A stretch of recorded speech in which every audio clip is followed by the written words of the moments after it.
The real drama doesn't always happen between 9 and 5. This is the 5 to 9 podcast, Untold Stories from HR. It lives in the shadows of open offices, in confidential meetings, behind fake smiles and forced small talk. It's in the exit interviews that went off script, and the stories that no one puts in the handbook, but everyone in HR remembers. Some names have been changed, and some people were strategically severed from the org chart. Every story, though, is real. And I'm here to share what happens behind closed doors. Because behind every policy is a cover up waiting to happen. This story didn't start with a complaint, it didn't come in through the hotline. No one even raised a red flag. It started with something simple, a lost phone left behind in a sad little conference room most people forget even exists, and still being texted by someone who thought that the secret was safe. Today I'm going to share the story exactly as it was reported to me. This is Conference Room 3 East. Like most corporate offices, ours has its share of conference rooms. Some of them are beautiful, glass walls and skyline views, espresso machines, ambient lighting, the ones that make it into the office tour. And then there's Conference Room 3 East. Now don't let the name fool you. While it is on the east side of the building, it's not the one with the views. It's an interior room wedged next to the conference room across from the janitor's closet. No windows, buzzing fluorescent lights, stale recycled air, and in the corner, a fake palm tree, slumped, faded, like it gave up years ago.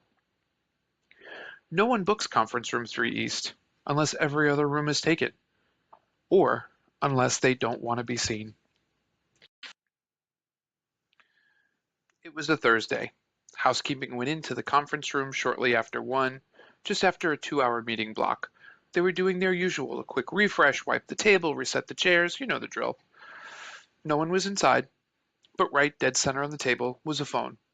Cheap, no case, but buzzing. Housekeeping finishes their duty and turns the phone into Rosa. Now, Rosa's my front desk receptionist. She's the kind of person who doesn't flinch and she's seen it all.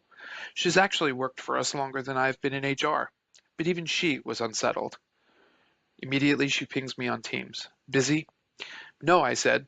Seconds later, she was at my door, holding the phone like it might explode. She didn't say a word.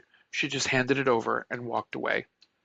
I looked at the phone. No passcode, no fingerprint, just unlocked, open to a message thread, with the contact named simply the letter D. The most recent message: I can still smell you. I'm still thinking about you. My stomach dropped, but I didn't look away. I scrolled, and the story continued to unfold, message by message. Chris, our finance VP, and Danielle, a sales associate.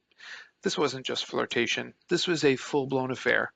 Dozens of messages, voice notes, pictures, jokes, selfies. Danielle had sent a mirror pic. Blouse slightly undone, soft lighting, lip gloss barely smudged, and in the background, that fake, sorry palm tree, leaning like it was tired of carrying their secret. The funny thing is, they weren't even trying to be discreet. Just no one noticed.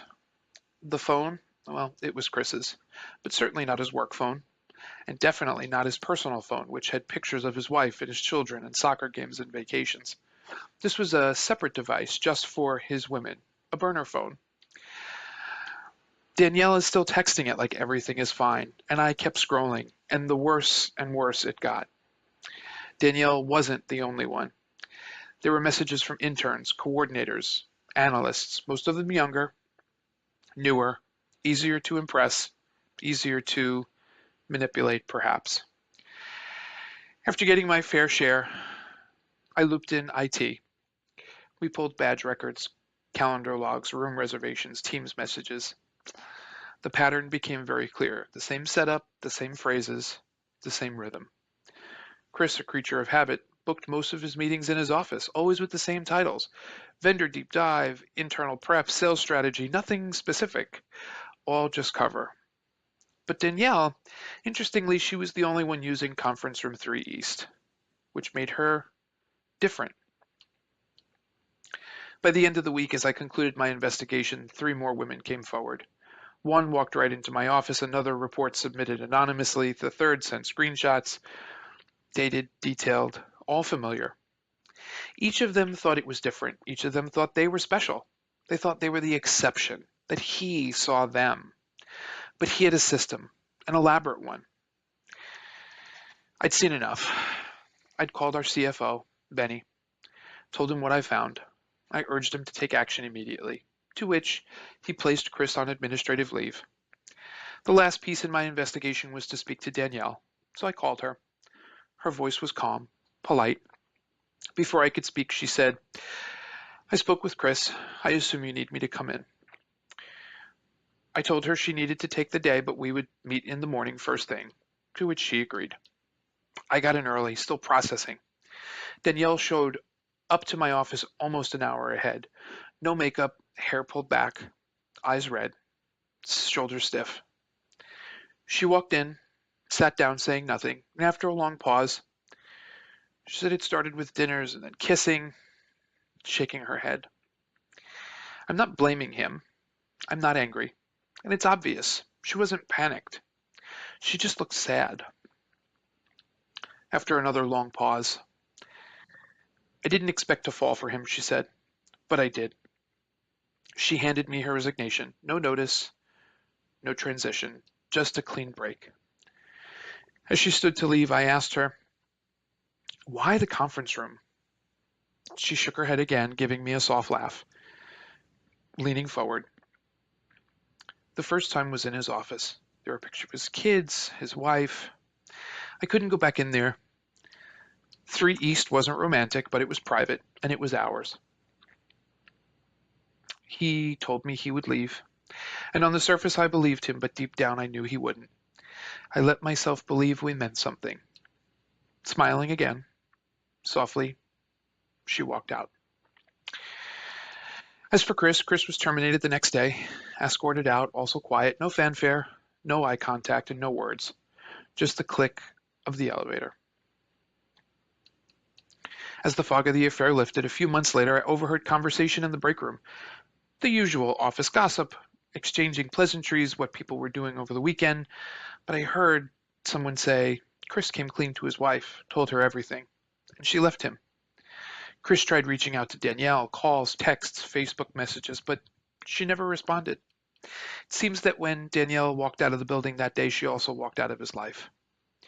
As for Conference Room 3 East, later in that week, I saw the facilities team pulling the furniture out. One of them looked up as I passed by. "We're finally putting a little love into this room." As I stepped into the awaiting freight elevator, I turned, raised my eyebrows, and said, "That room's had plenty of love already," and the doors closed. Some workplace secrets aren't leaked. They're left behind in burner phones, vague calendar invites, and sometimes even in sad little conference rooms with no windows, and too many stories. This was Conference Room 3 East, and you're listening to the 5 to 9 podcast. Until next time, lock your phone and stay out of the conference room.